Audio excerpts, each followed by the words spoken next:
नमस्कार, आप सभी का स्वागत है। आज हमारे साथ ईश्वर मान जी मौजूद हैं स्टूडियो में। मान साहब, आपने जेजेपी के किस पद से इस्तीफा दिया है जिससे आप काफ़ी चर्चा में हैं शहर में? मैं शहरी स्थानीय निकाय प्रकोष्ठ का प्रभारी हूं मैं जेजेपी पार्टी से, और उस पद से मैंने इस्तीफा दिया है। किस लिए, क्या कारण रहे कि आपको इस्तीफा देना पड़ा? क्योंकि आपकी पार्टी तो सत्ता में है हरियाणा में, और फिर भी आपने इस्तीफा दे दिया। हाँ, बिल्कुल सत्ता में है जी। लेकिन शहर में, भिवानी शहर में जब से ये मतलब प्रधान बना है, जब से ही घपलाबाजी चली हुई थी और अभी ज्यादा तूल पकड़ गई, और इसके इतने उछाल हो गया, इतनी गबन मिला है जितना मतलब सोच भी नहीं सकते। तो इसलिए शहर में ये जो अभी लोगों ने शिकायतें दी हैं, फर्जी चेक काटे हैं, जो भी गबन हुआ है, उसमें सरकार ने इनके साथ मिलकर के और मतलब लिपापोती कर दी। ये इस्तीफा आपने किसको भेजा है? मंजूर हो गया आपका इस्तीफा? हाँ, इस्तीफा मंजूर हो जाएगा, बिल्कुल हो जाएगा। मैंने भेजा है, हमारे जो स्टेट के प्रदेश अध्यक्ष हैं सरदार निशान सिंह जी जी। हाँ, वो हमारे जेजेपी के। अभी आप मान साहब घपलों की बात कर रहे थे। हाँ। तो जिस पीरियड में घपला हुआ है, उन 5 सालों में आप भी पार्षद रहे हैं। हाँ, आपने रहे हैं। पहले भी आवाज उठाई है। हाँ, तो उठाई उस है। समय ऐसा क्या हुआ कि जांच भी नहीं हुई, कुछ भी नहीं हुआ जब आपने आवाज उठाई? बार बार उठाई मैंने। 15/2/2021 को खुले दरबार में एडीसी राहुल नरवाल के पंचायत भवन में दरबार में मैंने आवाज उठाई। मैंने उस टाइम पर यह आवाज उठाई, जो पैसा सरकार का आता है जी वो एक बैंक है, वो जो 7% ब्याज देता है, इंसलैंड बैंक है, उसमें सरकार सीधा पैसा भेजती है करोड़ों, और उस पैसे में से नगर परिषद प्रशासन, ईओ और नगर अकाउंटेंट और नगर का जो चेयरमैन है रण सिंह यादव, उसने आरटीजीएस कर करके अपने जो चेते जो जिसने बातचीत कर रखी थी, जिसने जहां पर पैसा निकालने के लिए वहां पर मतलब आरटीजीएस किया है। उस टाइम पर तो ब्याज का ही हमारे सामने बात आई थी, क्योंकि कोई बैंक वाले ने बताया, अरे मान तुम्हारे भिवानी में क्या हो रहा है, मां क्या बात होगी, जो 7% ब्याज दे रहा है उसमें से पैसा निकाल करके दूसरे बैंक हम ले जाए हैं। मां भाई इसकी आवाज उठावांगे, बोला उनको फोन दे देते हैं, वो एप्पल का फोन दे देते हैं, और वो पता नहीं कमीशन के चक्कर में वहां दे देते हैं। आपने पहले पार्षद के पद से भी इस्तीफा दिया था, तब मैं क्या हुआ था? पार्षद का मैं जब शुरू में, हम सबसे पहले तो ये जो चुनाव हुआ पिछला हमारा सभी पार्षदों का, इतनी धांधली हुई, फर्जी वोट पहले बनाए, उसकी मैं लड़ाई लड़ता रहा। लड़ाई लड़की ने इलेक्शन भी पोस्टपोन करना पड़ा मेरी लड़ाई की वजह से, क्योंकि फर्जी वोटों को मैंने पकड़ लिया, और मैंने एडीसी साहब की गाड़ी एरी, एसडीएम साहब की गाड़ी का आगे लेटा में, और एडीसी का लेटा में, तब जाकर के पकड़ में आया ये फर्जी वोटों का, फर्जी बीएलओ और फर्जी एसडीएम ने वोट बनाई। उसकी आवाज उठाई तो पोस्टपोन हुआ इलेक्शन। उसके बाद में फिर इलेक्शन हो गया। इलेक्शन होने के तुरंत बाद जब शपथ परेड हमारे पार्षदों की हुई, उस टाइम पर मैंने एसडीएम को, सभी पार्षदों के बीच में मैंने आवाज उठाई, एसडीएम साहब शपथ हम जब लेंगे पार्षद, जब आप जो जिसने फर्जी वोट बनाए हैं उनको यहां से तबादला करो, जब हम शपथ लेंगे। तब एसडीएम साहब ने खड़ा होकर ये हमें आश्वासन दिया सभी पार्षदों को, अब भाई मैं 15 दिन के अंदर अंदर इनकी तबादला कर दूंगा जो फर्जी वोटों में शामिल पाए गए थे, और उनका फिर बाद में तबादला भी हुआ। लेकिन जब पहले आपने रिजाइन किया था पार्षद पद से, वो क्या कारण रहे? वो शुरू में वो होने के बाद में वो 7/3/2017 को दिया मैंने इस्तीफा, पहले सबसे पहले 7/3/2017 जब हम पार्षद बने। क्यों? वो जो एसडीएम ने हमें झूठा आश्वासन दिया, उनकी बदली नहीं की। जो ईओ साहब थे और कर्मचारी थे जो फर्जी वोट बनाए, उनका तबादला नहीं हुआ, झूठा हमने शपथ ले ली, झूठा आश्वासन दे दिया। मैंने इस्तीफा दिया जब कार्रवाई हुई वहां। उसके बाद दोबारा दोबारा फिर मैंने फिर पार्षद के पद से मैंने इस्तीफा दिया। जो अपना सचिवालय, लघु सचिवालय है, उसके सामने हजारों हमारी बेटियां, बेटी बचाओ बेटी पढ़ाओ, वो आंगनवाड़ी वाली हेल्पर, वर्कर, आशा वर्कर, वो रोज डेली हजारों बेटी मिले मुझे। जब भी मैं कोर्ट में आऊं किसी काम से तो वहां बेटी मिले। तो एक दिन 24/2/2018 को मैंने डीसी साहब को इस्तीफा दिया। ये कह के इस्तीफा दिया, डीसी साहब अगर ये इनकी कोई मांग अगर जायज है तो इनकी मांग मानो, अगर मांग जायज नहीं है तो बसों के ऊपर लिख रखा है हरियाणा सरकार ने, और हम भी सरकार में शामिल था, बेटी बचाओ बेटी पढ़ाओ, बेटी बचाओ बेटी पढ़ाओ। वो जो नारा है ना वो ठीक नहीं है।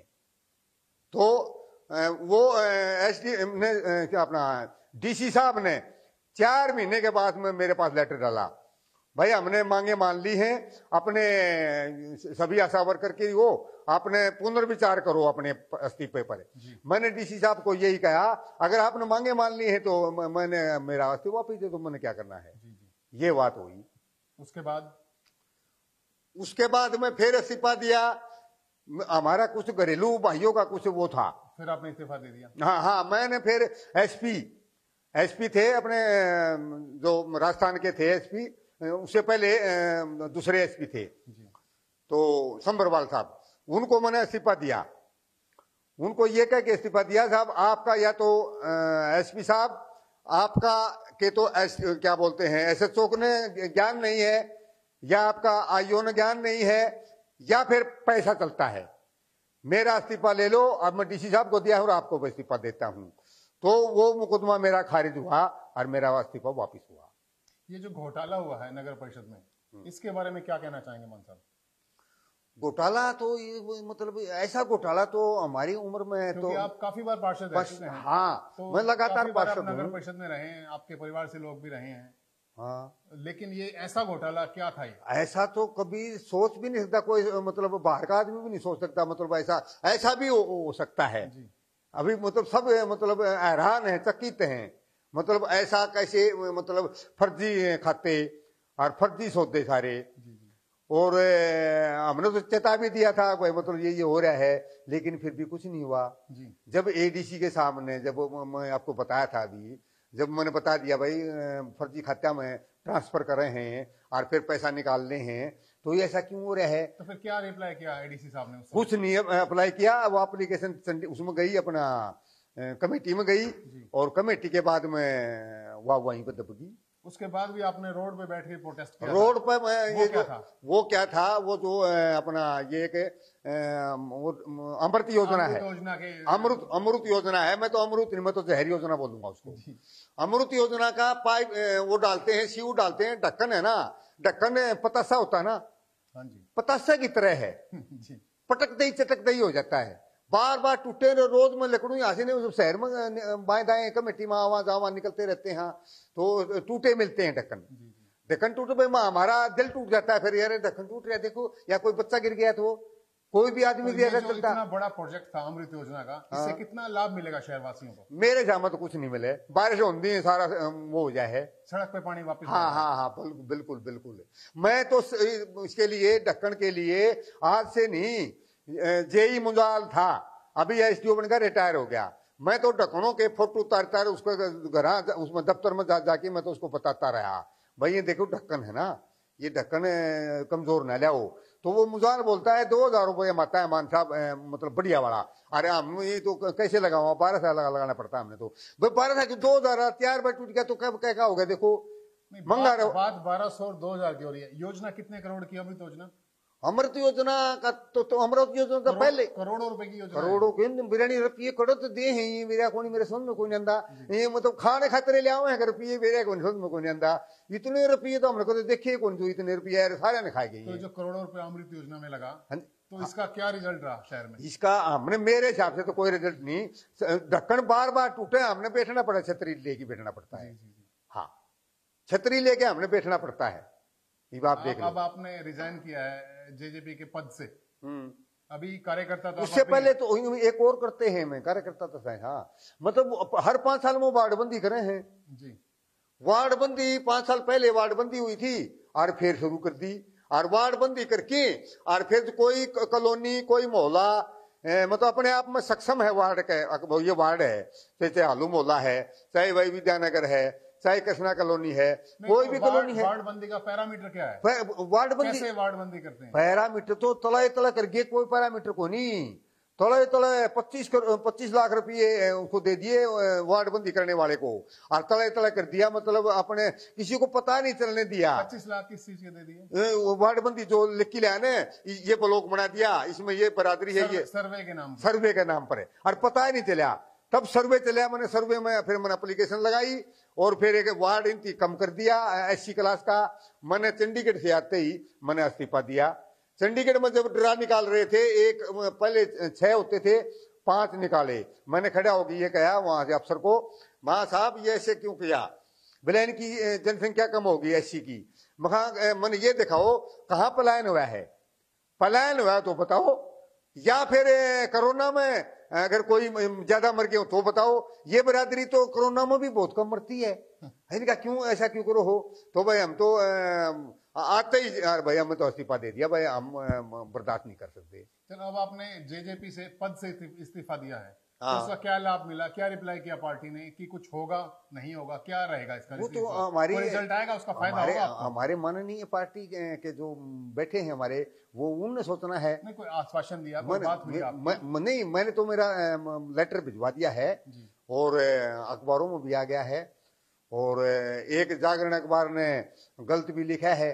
क्या गलत लिखा? उसने मतलब जो 2 अखबारों ने ठीक लिखा है, मैं पार्टी में बना रहूंगा, और साधारण कार्यकर्ता दोगुने जोश से फरटेदार पार्टी में काम करूंगा, और दुष्यंत चौटाला जिंदाबाद, अजय चौटाला जिंदाबाद। तो उसने मतलब गलत लिखा है, तोड़ मोड़ के लिखा है। मैं उसके मतलब हक में नहीं हूँ, मैं उसको कंडम करता हूँ, उसको मतलब खंडन करता हूँ अखबार वाले का, इस बात में क्यों लिखा है उसने। जी जी। हाँ। तो इस्तीफे का कारण यही रहा कि घोटालों की जांच, हाँ, घोटाला की जांच मतलब वही कोई नहीं पूरी, और रिकवरी को नहीं हुई। रिकवरी के बगैर कैसे काम चलेगा, आप बताओ? आप बताइए। रिकवरी जरूरी है। शहर का मतलब एक एक पैसा, मतलब खून गाढ़े खून पसीने का जो जनता का पैसा है, उसको ऐसे ही पानीपत में और लखनऊ में, और ये जो लेडीज के गारमेंट खरीदे हैं, एक वो घटियापन किया है, मतलब ये मतलब ऐसे ही फर्जी खाते, फर्जी चेक, फर्जी सौदा, सारा सौदा ऐसे मतलब कर दिया। अभी आप क्या चाह रहे हैं कि क्या होना चाहिए? मैं ये चाह रहा हूँ CBI की जांच होनी चाहिए, और जो जांच करे, जो अधिकारी अब कर रहे हैं, और जो CBI वाले हों, मतलब ईमानदारी से करें, किसी की मेर नहीं करें। मतलब एक हरियाणा में एक IAS अफसर है अशोक खेमका, अशोक खेमका है, उस अशोक खेमका की तरह ईमानदारी से काम करें। अभी स्टेट विजिलेंस जांच कर रही है, इससे कितना संतुष्ट हैं आप? ना, हमी से रिकवरी नहीं हुई, हम बिल्कुल संतुष्ट नहीं है। संतुष्ट नहीं? हाँ, आप एक बात वो सोचो ना, ये जो प्रधान और उसके साथ में उप प्रधान भी था, ये 15 आदमी जाकर एक ठेकेदार पे कमीशन, वो 15% कमीशन दे रहा था। ये बोले 35 लेंगे, पहले लेंगे 35% पहले लेंगे, और जब काम कराएंगे तेरा। तो उसने पैसे थे को नहीं, यार भाई मना कर दिया, उसको बेला फुसला के उसको बुलवा लिया, वहां पर चले गए। तो वहां पर मतलब चोट मारने के लिए गए थे, भाई कुदरती चोट प्रधान का लग गई। भाई चोट तो लगनी नहीं चाहिए, लेकिन घर पर किसी का जाना नहीं चाहिए।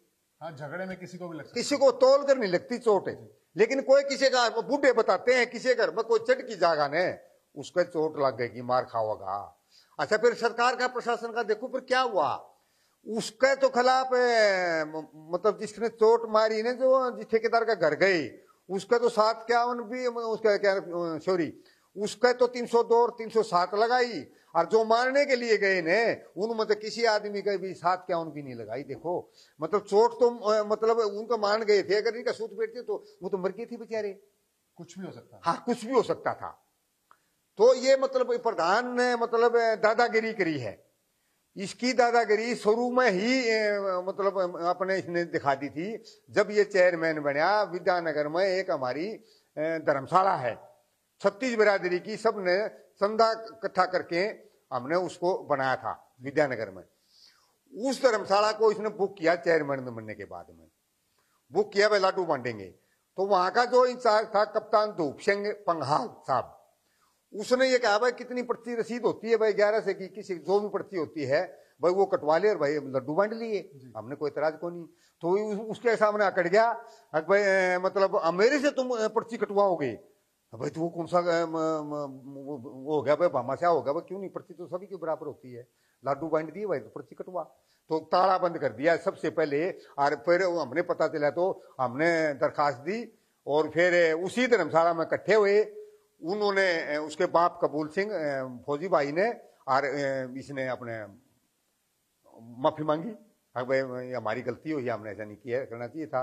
और उसी दौरान ये जो चेयरमैन बना था, चंडीगढ़ से फोन आ गया उसी दौरान, भाई वो भी हो गया है, सटे भी मिल गया है। तो मतलब ऐसा, मतलब वो प्रधान बनने के बाद में और पोलाइट होना चाहिए। तो इसने दादागिरी करी है, मतलब दादागिरी करूंगा, और दादागिरी में आज इसके साथ में ये हालात हुए हैं।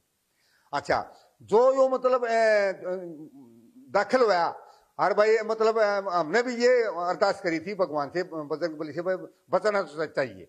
देखो मतलब चोट तो लगी, जो भी हो गया बचना चाहिए, जान नहीं जानी चाहिए। हाँ, जान नहीं जानी चाहिए, हमने ये वो करी थी।